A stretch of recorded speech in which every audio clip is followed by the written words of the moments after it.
Hello guys, कैसे हो आप सब। उम्मीद करता हूँ कि आप सभी बहुत अच्छे होंगे। आज हम लोग जो चैप्टर पढ़ने वाले हैं वो है चैप्टर 10, जिसका नाम है गति संचालन, मूवमेंट की गतिमानता।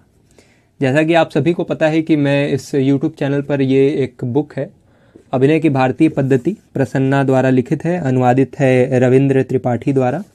इसका चैप्टर वाइज वीडियो मैं अपलोड कर रहा हूँ। तो ये 10वां चैप्टर है। इसके पहले के 9 चैप्टर मैंने सीरीज़ वाइज अपलोड कर दिया है ऑलरेडी। तो चलिए इसको शुरू करते हैं। किसी अभिनेता, नर्तक या करतबकार को बैठे बैठे या लेटे लेटे अदाकारी करना मुश्किल होता है। इसी कारण खड़े होकर अदाकारी करना सामान्य है। इसीलिए अदाकारी के दौरान बैठने या लेटने की क्रिया की शुरुआत भी साधारणतया खड़े होने की मुद्रा से की जाती है। खड़े होकर शुरू करने के बाद किसी अभिनेता के लिए बैठकर, झुककर या लेटकर अभिनय करने में आसानी हो जाती है। इसमें फेरबदल नहीं होना चाहिए। यह रंगमंच का अपरिवर्तनीय सिद्धांत है। क्योंकि खड़े होने की मुद्रा रंगमंच की सामान्य मुद्रा है, इसीलिए बुनियादी भी है। इसी से दूसरी मुद्राएं भी निकलती हैं, दूसरे गति संचालन भी।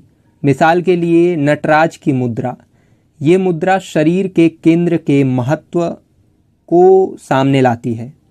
नटराज की मुद्रा ऐसी है कि इसमें शरीर के हर अंग का विस्तार समाहित होता है और वह वृत्ताकार रूप में नियोजित होता है। नटराज की नाभि इस वृत्त का केंद्र है। नटराज की मुद्रा यह भी दर्शाती है कि अभिनेता के शरीर का केंद्र भी उसकी नाभि है। संतुलन की गतिशीलता। नटराज की मुद्रा के दूसरे पहलुओं पर भी गौर कीजिए। यह भी अपने में रहस्य है। सर्वप्रथम तो यह मुद्रा गतिशीलता को दिखाने के साथ साथ संतुलित है। ये ध्यान देने की बात है कि नटराज इस मुद्रा में एक पैर पर खड़े हैं और दूसरा पैर सुंदरता से ऊपर उठा हुआ है। पूरा शरीर, जिसमें पैर भी शामिल है, वक्राकार रूप में आ जाता है और हाथ भी भिन्न दिशाओं में फैले होते हैं। प्रथम दृष्टया असंतुलित दिखने वाली यह मुद्रा पूरी तरह से संतुलित है और अपने आधार पर खड़ी होती है। यहाँ दूसरा संदेश भी है। एक्शन गतिशील होना चाहिए तथा भंगिमा और मुद्रा संतुलित। नटराज गतिशील क्यों दिखते हैं? इस मुद्रा में जो संतुलन है वह भी सामान्य तराजू वाला संतुलन नहीं है। यह ऐसा संतुलन है जिसमें गति समाहित है, मुद्रा गति के बीच बद्ध है। संतुलन क्या है? फिलहाल यहाँ मूल विषय से कुछ दूर चलें और इस बात पर चर्चा करें कि संतुलन क्या है। आप सबने तराजू या तौलने वाली मशीन देखी होगी। इसी तरह कोई भवन भी तब स्थिर माना जाता है जब यह तराजू की तरह संतुलन की स्थिति में होता है। किसी भवन का पूरा भार इसकी नींव पर टिका होता है, जो केंद्र में होता है, और यह सभी दिशाओं में फैले होने के साथ साथ संतुलित भी होता है।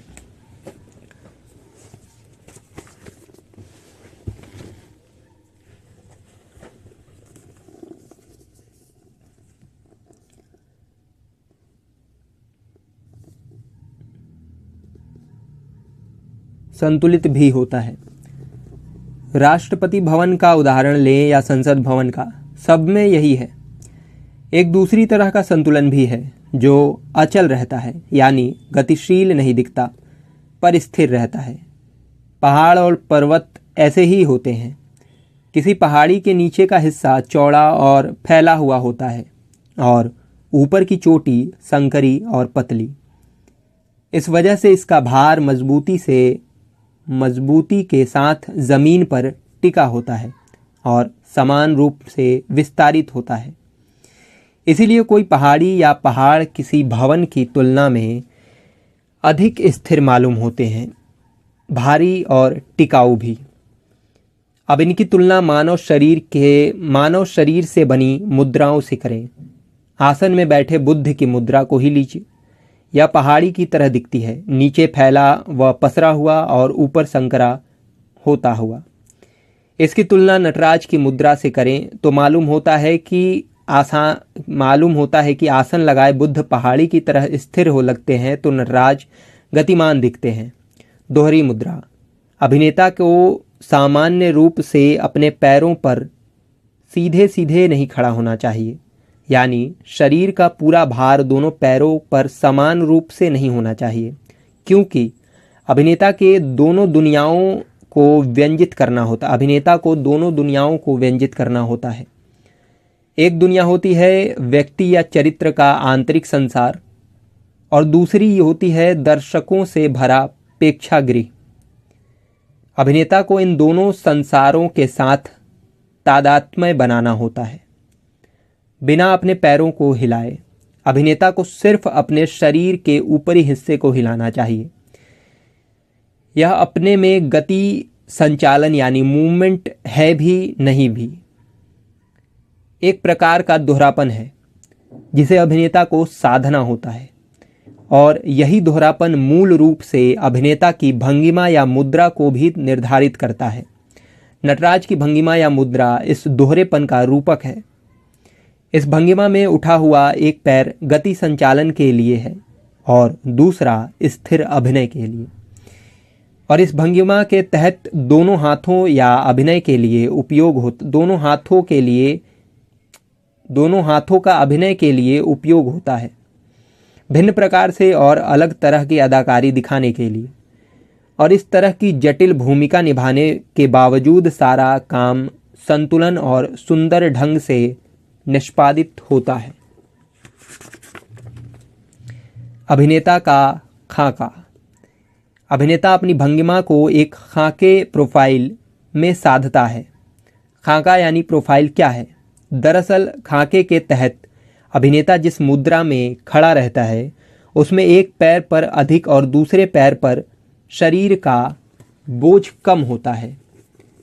ऐसी स्थिति या मुद्रा या भंगिमा में अभिनेता को उस पैर पर जो सह अभिनेता के करीब होता है कम बोझ होता है, और जो पैर दर्शकों के करीब होता है उस पर अधिक बोझ होता है। इसे शरीर के ऊपरी हिस्से को हिलाने डुलाने में आसानी होती है। लेकिन अगर कोई अभिनेता दोनों पैरों पर समान बोझ देते हुए खड़ा होता है तो शरीर के ऊपरी हिस्से को हिलाने डुलाने में कठिनाई होती है।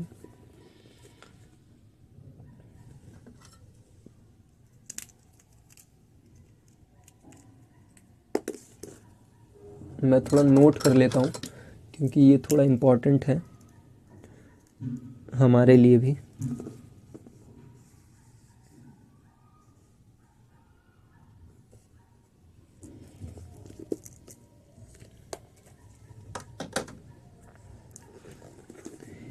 त्रिभंगी मुद्रा। अभिनेता की जो मुद्रा है वो क्लासिक यानी शास्त्रीय नाट्य सिद्धांतों में वर्णित त्रिभंगी मुद्रा के करीब होनी चाहिए। इस मुद्रा में पैरों की स्थिति वही होती है जैसा कि ऊपर उल्लेख किया जा चुका है। समकालीन रंगमंच में भी यही होता है। इसके अलावा त्रिभंगी में शरीर का ऊपरी हिस्सा दो जगहों से मुड़ा होता है, कमर और गले के पास। लोक नाटकों में भी सीधे खड़े रहने की मुद्रा प्रचलित नहीं है, पर यह भी सही है कि सभी लोक नाटकों में त्रिभंगी मुद्रा भी चलन में नहीं है। कुछ लोक नाटकों में पैर घुटनों के पास से मुड़े होते हैं और कुछ में फैले होते हैं, हालांकि पंजे आपस में जुड़े होते हैं। कॉमिक यानी हास्य मुद्रा। हास्य अभिनेता नाट्य प्रस्तुति के दौरान कुछ ऊंचाई में नाटा होने की मुद्रा अपना लेते हैं और मोटा जैसा होने का भी। अगर आपके पैर घुटने के पास से मुड़े हों तो पेंगुइन पक्षी जैसा चाल चला जा सकता है, या मोटे जैसा भी। गर्भवती महिला या बौने की तरह चलने में इस मुद्रा का इस्तेमाल हो सकता है। याद रखिए, दोनों पैरों पर सीधे खड़ा आदमी सिर्फ सामान्य चाल में ही चल सकता है। एक खड़ा आदमी बैठ जाता है और बैठा आदमी लेट जाता है। अभी तक हमने यह विचार किया कि एक अभिनेता को मंच पर कैसे खड़ा होना चाहिए। अब हम यह विचार करेंगे कि एक अभिनेता को कैसे बैठना और लेटना और गिरना चाहिए। साधारणतया युवा अभिनेता ऐसा करने के लिए अपनी मुद्रा बीच में तोड़ते हैं और इस वजह से गलतियां होती हैं। जब कोई अभिनेता मंच पर खड़ा होता है तो फटाफट से लेटने की मुद्रा में नहीं आ जाता। अधिक से अधिक वो गिर सकता है, लेकिन मंच पर फटाक से गिरना खतरनाक होता है। नाटक के प्रदर्शन के लिए भी ये अच्छा नहीं होगा। सचमुच का गिरना दर्शक को भी पसंद नहीं आता। मंच पर गिरने के लिए पहले बैठना जरूरी है। रंगमंच का नियम यही है। पर अभिनेता के सामने समस्या यह होती है कि खड़ा रहते हुए फटाक से बैठ जाए तो नाट्य प्रदर्शन का प्रवाह बाधित होता है। इसीलिए वो पहले झुकता है और मनुष्य के घुटने आगे की तरफ झुकते हैं। इसीलिए वो पहले झुकता है। मनुष्य के घुटने पहले आगे की तरफ झुकते हैं। जब घुटने आगे की तरफ झुकते हैं तो शरीर को संतुलित रखने के लिए अभिनेता को अपने शरीर को पीछे की तरफ हल्का सा मोड़ना होगा। अगर ये सब ठीक समायोजित किया जाए तो नाट्य प्रदर्शन के दौरान शरीर का संतुलन बरकरार रहेगा और प्रस्तुति के प्रवाह में भी बाधा नहीं आती।